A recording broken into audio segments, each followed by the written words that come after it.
আমি এখন কড়াইটা চুলার উপর দিয়ে দিলাম। এখন এটা হিট হওয়া পর্যন্ত অপেক্ষা করা লাগবে।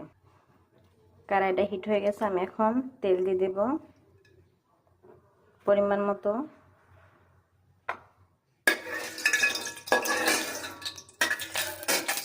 তেলটা গরম হয়ে গেছে, এখন আমি দুটো ডিম ঢেলে দেব। এখন আমি সামান্য পরিমাণ মতো লবণ দিয়ে দিচ্ছি।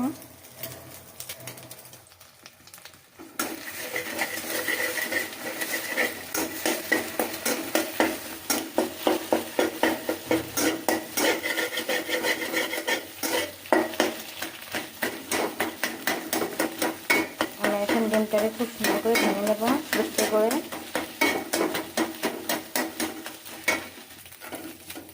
ডিমটা ছোটো ছোটো করে ভাঙা হয়ে গেছে, এখন আমি সুন্দর করে নামাই নেব। ডিমটা আমি আলাদা করে নামাই নিলাম। এখন আমি কড়াইতে তেল দিয়ে দেবো। আমি আবার পরিমাণ মতো করে তেল দিয়ে দিচ্ছি কড়াইতে। এরপর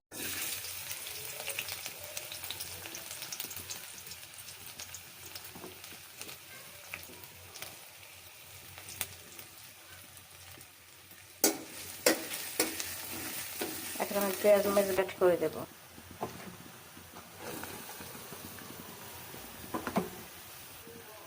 এখন আমি গাজরের ভিতরে সামান্য পরিমাণে লবণ দিয়ে দেবো। দিয়ে এটাকে এখন সুন্দর করে পেঁয়াজের সাথে ভাজি করে নেব।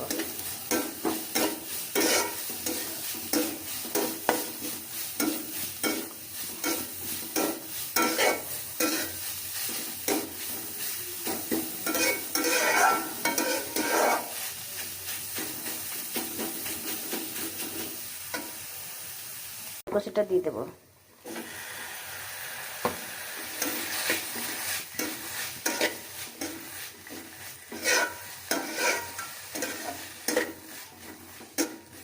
দিয়ে আমি দিলে একটু সুন্দর করে আবার ভালো করে নাড়াচাড়া দিয়ে ভাজি করে নিব।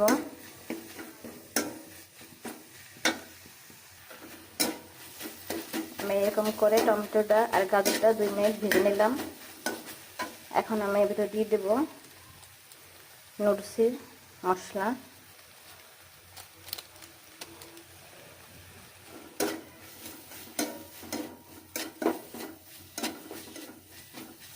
এখন আমি দিয়ে দেবো ভাজি করা ডিমটা।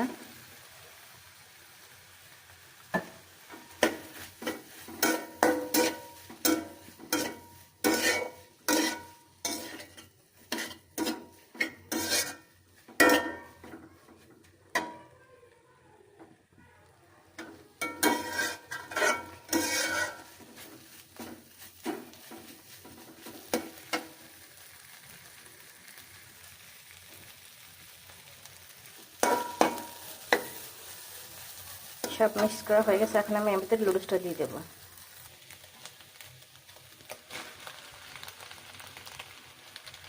এখন আমি নুডলসটা সুন্দর করে মিশিয়ে নেব।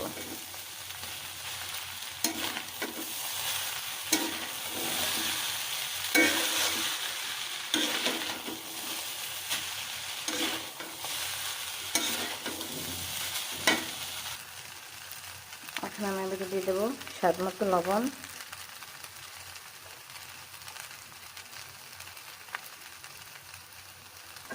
লবণটা দিয়ে আমি সুন্দর করে নাড়াচাড়া দেবো।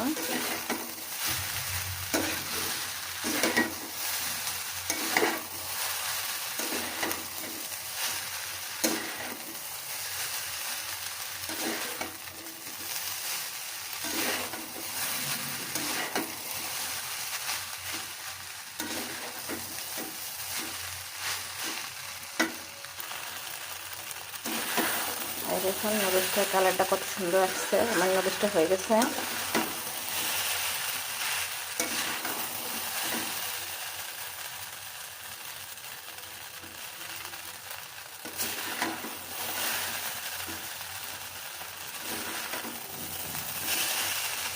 নুডলসটা দেখতে যেরকম সুন্দর হয়েছে, আশা করে খেতে ভালো লাগবে।